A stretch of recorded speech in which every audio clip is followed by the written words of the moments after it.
90 రోజుల కోర్సు పూర్తి చేస్తే చాలు 100% ప్లేస్మెంట్ సపోర్ట్ తో సాఫ్ట్వేర్ జాబ్ మీ సొంతం. వెంటనే కోడ్ జ్ఞాన్ డెస్టినేషన్ ని సంప్రదించండి. నమస్కారం సార్. నమస్తే. అంటే కొన్ని సందర్భాల్లో చాలా వరకు ఒక సిచ్యువేషన్ని అంటే మనకి బాగా బాధ కలిగించినప్పుడు ఇంకొకటి మనకి అసలు ఆ సిచ్యువేషన్కి ఎలా హ్యాండిల్ చేయాలో తెలియక కొన్నిసార్లు మనం సైలెన్స్ అయిపోతూ ఉంటాం సార్. అలాంటప్పుడు మనకు ఒక ప్రాబ్లంకి మన సైలెన్స్ సొల్యూషన్ చెప్తుందంటారా? ఒక సిచ్యువేషన్కి మన సైలెన్స్ తోటి మన వాల్యూని మనం పెంచుకోవచ్చు అంటారా? సైలెన్స్ని అర్థం చేసుకోవడం రావాలి. ఇఫ్ యూ ప్రాక్టీస్ సైలెన్స్, ఫస్టే సైలెన్స్ని ప్రాక్టీస్ చేస్తే నిజంగా ఇబ్బంది వచ్చినప్పుడు silence will help you. Silence practice చేయడం అనేది చాలా ముఖ్యమైన పని. ఓకే, ఎందుకు సైలెన్స్ ఇంపార్టెంట్ అంటున్నానంటే ఎంతోమందికి జస్ట్ ఆ సైలెన్స్లో ఆన్సర్లు వచ్చాయి. ఓకే, అలా కూర్చుని ఒక చోట ఆలోచనలన్నీ ఆగిపోయి తక్కువ సైలెన్స్లో చోటు పుట్టుకొస్తుంది. ఎప్పుడైనా అంతే, ఆకాశము నుంచి సైలెన్స్ నుంచే శబ్దం అలా పుడుతుంది. సో అందుకని మనం సైలెన్స్ని అర్థం చేసుకోవడము, సైలెన్స్తో గడపడము రావాలి. 3 రకాల సైలెన్స్లు ఉంటాయి జనరల్గా. ఒకటి ఔటర్ సైలెన్స్, అంటే మాట్లాడి వీడు అర్థం చేసుకోవడం వేస్ట్ అని అనుకుని ఒక సైలెన్స్ వస్తుంది. ఓకే, సో మాట ద్వారా అర్థము కాదు, అది ఒక నీచమైన స్టేజ్ అనమాట. అంటే ఎవరైనా ఏదైనా చెప్తుంటే అర్థం చేసుకోలేని పరిస్థితులు ఎవరైనా ఉన్నారంటే అది ఒక నీచ రకమైన స్టేజ్ అంటారు. దాన్ని దాటి పైకి వెళ్తే, అంటే కొన్నిసార్లు వీళ్ళని ఎక్స్ప్లెయిన్ చెయ్యలేము అన్నప్పుడు సైలెంట్ అయిపోయింది కాక ఇన్నర్ సైలెన్స్ ఒకటి ఉంటుంది. ఇన్నర్ ప్రశాంతతలో థాట్స్ అండ్ ఎమోషన్స్ వచ్చి ఒక నిస్పృహలో ఆగిపోతాం. ఓకే, ఆ థాట్స్ అండ్ ఎమోషన్స్ ఆగినప్పుడు వచ్చే సైలెన్స్. Third, spiritual silence. ఈ స్పిరిచువల్ సైలెన్స్లో వాంటెడ్గా మనం పాజ్ పెట్టుకుని అలవాటు చేసుకుని ఆ సైలెన్స్ని అబ్జర్వ్ చేస్తే ఎన్నో రకాల కొత్త విషయాలు పుట్టుకొస్తాయి. ఎందుకంటే సైలెన్స్ ఎంత సైలెంట్గా ఉంటే అంత పరమాత్మకి దగ్గర అవుతూ ఉంటాము అంటారు. లోపల కూడా చాలా మదన నడుస్తుంది కదా, టాకింగ్. దాన్ని ఎంత సైలెంట్ చేసుకోగలిగితే అన్ని ప్రాబ్లమ్స్కి సొల్యూషన్ వస్తాయి. ఎప్పుడైనా ఇది ప్రాక్టీస్ చేసి చూడండి. పెద్ద గొడవ, బిగ్ గొడవ, జస్ట్ బికమ్ సైలెంట్. దాని నుంచి ఎన్నో రకాల ఆన్సర్లు ఈజీగా వస్తాయి. అండ్ అన్ని గొడవలకి కారణం మన మాట. చాలా రకాలుగా గొడవలకి కారణమయ్యేది మాట. మనం ఒకటి చెప్తాము, అవతల వాడు ఇంకోలా అర్థం చేసుకుంటాడు. అందుకే మా గురువుగారు అనేవారు, there is no dialogue, there is always a monologue అని. మనమేదో చెప్తాం, వాడు దానికోసం ఆన్సర్ రెడీ చేసుకుంటాడు, దీని గురించి ఆలోచించడు. అందుకోసమే there is always a monologue. ఎవడి మాట వాడిదే, నేను కరెక్ట్ అంటే నేనే కరెక్ట్ అని. అలాంటప్పుడు సైలెంట్గా ఉండడమే మంచిది. ఇది గనక మనకి అర్థమైపోతే సైలెన్స్ నుంచి ఫస్ట్ నేర్చుకోవాల్సింది అవాయిడింగ్ డిస్ట్రాక్షన్స్. సైలెంట్గా ఉన్నప్పుడు గుచ్చుతుంటాయి కొన్ని థాట్స్, చాలా థాట్స్. కొన్ని మనకి ఏవైతే రిపీటెడ్గా వచ్చి ఉన్నాయో గుచ్చుతాయి. వాటిని ముళ్ళు తీసినట్టు తీసి పక్కన పడేయాలి. ఆ థాట్ నాకొద్దు అని తీసి పక్కన పడేయాలి. ఎప్పుడైతే ఇది ప్రాక్టీస్ చేయడం స్టార్ట్ చేస్తామో, విచ్ ఇస్ ఒకరోజు నన్ను బాస్ ఏదో అన్నాడు అని వచ్చింది అనుకో మాట, అది రోజంతా అరే అట్లా ఎలా అన్నాడు అనిపిస్తుంది కదా. ఆ థాట్ని మెల్లగా తీసి పక్కన పెట్టాలి. I'm not going to think about it, నేను డైవర్ట్ చేస్తాను ఆ మైండ్ని అని ప్రాక్టీస్ చేస్తే, ఎప్పుడు నార్మల్గా ఉన్నప్పుడు ప్రాక్టీస్ చేస్తే, అలా ఎవరైనా తిట్టినా, హర్ట్ చేసినా, వదిలేసినా, కష్టం వచ్చినా కూడా వాటిని ఈజీగా హ్యాండిల్ చేయగలుగుతాం. ఎందుకంటే ఏ కష్టమైనా లోపలే, బయట ఏమి ఉండదు. రోజులు గడిచిపోతూ ఉంటాయి, సమయం వెళ్ళిపోతూ ఉంటుంది, అన్నీ అయిపోతుంటాయి.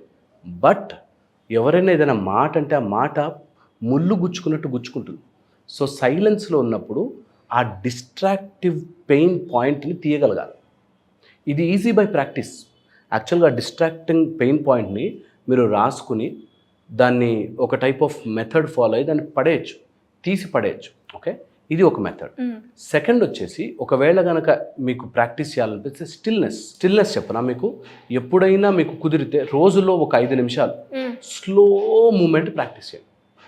మన చేసే యాక్షన్ ఎనీ యాక్షన్ ఇట్లా అంటున్నామా, అది స్లో నెక్ మూమెంట్ చేయండి.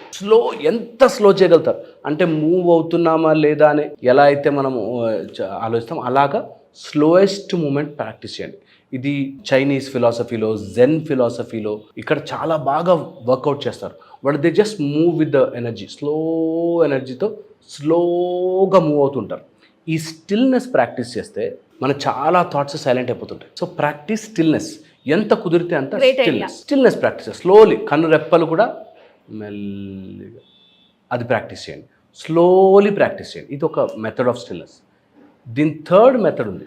ఈ థర్డ్ మెథడ్లో ఈ సైలెన్స్ ఎక్కడ ఉందో దాన్ని అబ్జర్వ్ చేయడం. ఫర్ ఎగ్జాంపుల్ ఊపిరి తీసుకుంటున్నాం. ఊపిరి తీసుకున్నప్పుడు బ్రీద్ ఇన్కి బ్రీద్ అవుట్కి మధ్యలో ఒక తిన్న గ్యాప్ ఉంటుంది. దాని మీద అబ్జర్వ్ చేయాలి. ఓకే, బ్రీద్ ఇన్ బ్రీద్ అవుట్కి మధ్యలో ఒక గ్యాప్, ఆ సైలెన్స్ని. తర్వాత ఓం ఓం అన్నప్పుడు ఒక మంత్రానికి మధ్యలో గ్యాప్. దాన్ని ఎంత మీరు ఆ క్షణంలో ఉండే ప్రయత్నం చేస్తే అంత సైలెన్స్ మీ బాడీలోకి వస్తుంది.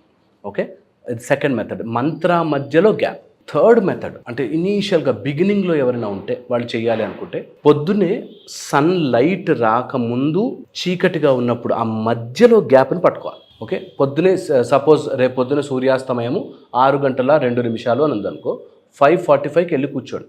జస్ట్ అబ్జర్వ్ ఎప్పుడు టక్కున లైట్ పెరుగుతుంది, ఆ మధ్యలో గ్యాప్, ఆ థిన్ లైన్ ఉంటుంది, వేరే వస్తుంది లైట్ వస్తుంది, టక్మన్ మొత్తం లైట్ వచ్చేసింది. అలాగా గ్యాప్ని అబ్జర్వ్ చేయడం. ఆర్ ఎక్కడైనా చుక్క వాటర్ పడుతుంటే ఆ వాటర్ డ్రాప్కి మధ్యలో గ్యాప్ అబ్జర్వ్ చేయడం.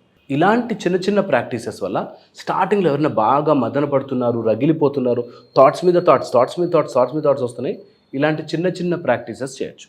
ఓకే, ఇక ఫైనల్ 4th పాయింట్ చెప్పి ఎండ్ చేస్తాను. 4th పాయింట్ ఏంటంటే, ఒకవేళ మీరు ఎప్పుడైనా ఏదైనా చెప్పాలి అనుకుంటే మొత్తము పాయింట్ని ఒక సింగిల్ మాటలో చెప్పి వాళ్ళు ఏం మాట్లాడుతున్నారో వినకుండా మీరు బెయిన్ సైలెన్స్, వాళ్ళు ఎలాగైనా తీసుకునేయండి, నా పాయింట్ నేను చెప్పేస్తాను అంతే. అవతల వాడి ఆన్సర్ ఏంటి దాన్ని నేను అర్థం చేసేసుకుని నేను నిజం అనుకున్న పాయింట్, సత్యముని నమ్మి ధర్మ మార్గంలో ఒక మాట, అది నేను చెప్పాలి అనుకున్నా, నువ్వు చేసింది తప్పు, ఇలా చేయకుండా ఉండాల్సింది అనుకోండి. వాడు ఎంత హర్ట్ అవుతాడు, వాడు కొడతాడా, తిడతాడా, అరుస్తాడా అనవసరం. నేను ఈ పాయింట్ చెప్పాలనుకున్నాను చెప్పి సైలెంట్ అయిపో. That will give you enormous strength. ఇది గనక నిజంగా తెలుసుకుని ప్రాక్టీస్ చేయగలిగితే నిశ్శబ్దం నుంచి ఒక స్టేజ్ వచ్చాక పెద్ద వాళ్ళు చెప్పడానికి ఏముండదు. బికాస్ అర్థం చేసుకునేవాడు ఉండడు. ఎవడికో అర్థం చేయించుకోవాలని ట్రై చేసిన రోజులు మాటలు మిగులుతాయి, నిజంగా అర్థం కాదు. మా దగ్గరకు వచ్చేవాళ్ళు చాలామంది క్వశ్చన్స్ అడిగి ఈయన ఏం చెప్పడు అంటే, చెప్తా అంటే కూర్చుంటారు. ఒక 10 రోజులు 15 రోజులు అయ్యాక they will know the answer. మనకు తెలియాల్సిన అవసరం లేదు. ఎంత వెతుకుతూ ఉంటే అన్ని క్వశ్చన్స్ వస్తాయి. అందుకని సైలెన్స్ని, నిశ్శబ్దాన్ని నిజంగా అర్థం చేసుకోవడం వస్తే నిశ్శబ్దంలో చాలా ఉన్నాయి. శబ్దమే కాదు, నిశ్శబ్దంలో కూడా ఒక మాట ఉంటుంది, సౌండ్ ఉంటుంది. వర్డ్స్ ఆఫ్ సైలెన్స్ అని నిశ్శబ్దంలో ఉన్నప్పుడు భగవంతుడే మాట్లాడతాడు. So maybe you should try all this. డెఫినెట్గా సార్. నిజంగా చాలామందికి కూడా ఈ సైలెన్స్ వీడియో అనేది ఎన్నో రకాలుగా ఉపయోగపడుతుందని నాకు అనిపిస్తుంది. టు బి ఫ్రాంక్, మీరు చెప్పిన ఈ 3-4 టెక్నిక్స్ ఏవైతే ఉన్నాయో ఒకరికి పనిచేస్తుంది, ఇంకొకరు పనిచేస్తుంది. బట్ ఖచ్చితంగా వాళ్ళకి ఏదైతే ప్రాబ్లం, అది రిలేషన్షిప్లోనే కావచ్చు, లేదంటే నాకు సొల్యూషన్ దొరకాలి అనుకునే వాళ్ళకి కూడా మీరు చెప్పిన ఈ 4 కనుక ఖచ్చితంగా పాటిస్తే డెఫినెట్గా ఆ సొల్యూషన్ దొరుకుతూ ఉంటుంది. ఏ కష్టమైనా కానీ ఇక్కడ సైలెంట్ అయిపోయి దొరుకుతున్నారు డెఫినెట్గా.